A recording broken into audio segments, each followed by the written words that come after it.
एक छोटे से गांव से अंतरिक्ष की उड़ान 1963।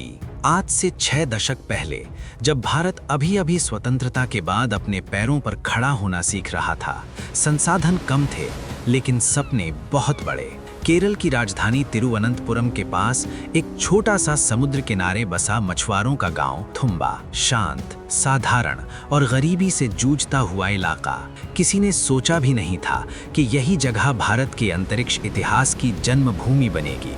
यही था Thumba equatorial rocket launching station. लेकिन कहानी यहीं से चौंकाती है, क्योंकि जिस देश ने आज चांद और मंगल तक पहुंच बनाई है, उसने अपनी अंतरिक्ष यात्रा की शुरुआत साइकिल और बैलगाड़ी से की थी। 1960 के दशक में भारत ने अंतरिक्ष अनुसंधान के लिए एक स्थान चुना, पृथ्वी के चुंबकीय विषुवत रेखा के बेहद पास। थुम्बा इस लिहाज से वैज्ञानिकों के लिए आदर्श जगह थी, लेकिन वहाँ कोई लैब नहीं थी, कोई रॉकेट सुविधा नहीं थी, कोई आधुनिक उपकरण नहीं थे। वहाँ था एक church, Saint Mary Magdalen church. यही चर्च भारत का पहला कंट्रोल रूम बना, प्रार्थना कक्ष बना कंट्रोल सेंटर, बिशप का घर बना डिजाइन ऑफिस और पास का शेड बना वर्कशॉप। ये दृश्य आज के समय में अविश्वसनीय लगता है। जहाँ आज करोड़ों की लैब्स बनती हैं, वहाँ उस समय लकड़ी की मेजों पर भारत का अंतरिक्ष सपना तैयार हो रहा था। नवंबर 1963, भारत का पहला sounding rocket Nike Apache rocket के हिस्से जब थुम्बा पहुंचे,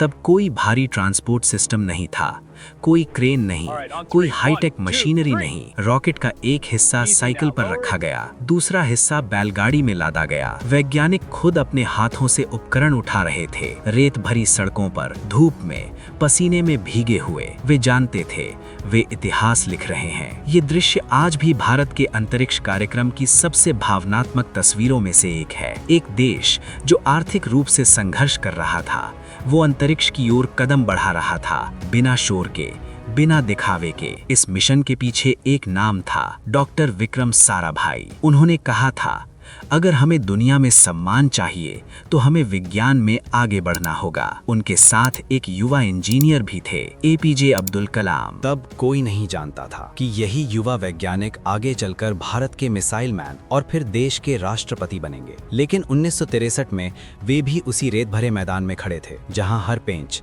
हर वायर, हर नट बोल्ट हाथ से जोड़ा जा रहा था। ये सिर्फ तकनीक नहीं थी, ये विश्वास था।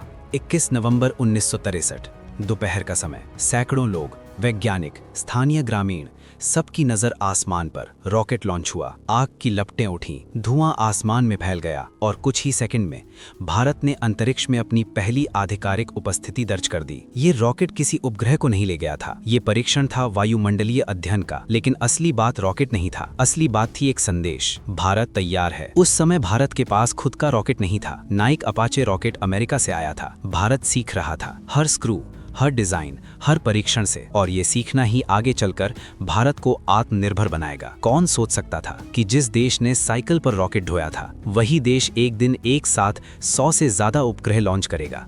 वही देश चंद्रमा के दक्षिणी ध्रुव पर सॉफ्ट लैंडिंग करेगा। ये परिवर्तन किसी चमत्कार से कम नहीं। 1969 में भारत ने औपचारिक रूप से अपनी अंतरिक्ष एजेंसी की स्थापना की, भारतीय अंतरिक्ष अनुसंधान संगठन यानी इसरो। थुम्बा की रेत से शुरू हुआ सफर आज विश्व के सबसे विश्वसनीय और किफायती स्पेस प्रोग्राम में बदल चुका है। लेकिन हर सफलता के पीछे छुपी है वही पुरानी तस्वीर, साइकिल पर रखा रॉकेट, बैलगाड़ी में ले जाए गए उपकरण, चर्च में बना कंट्रोल रूम। थुम्बा के स्थानीय लोगों ने अपनी जमीन दी, चर्च ने अपनी इमारत दी, मछुआरों ने अपना गाँव छोड़ा। क्यों? क्योंकि उन्हें बताया गया ये देश के भविष्य के लिए है, और उन्होंने विश्वास किया। यही विश्वास भारत की असली ताकत है।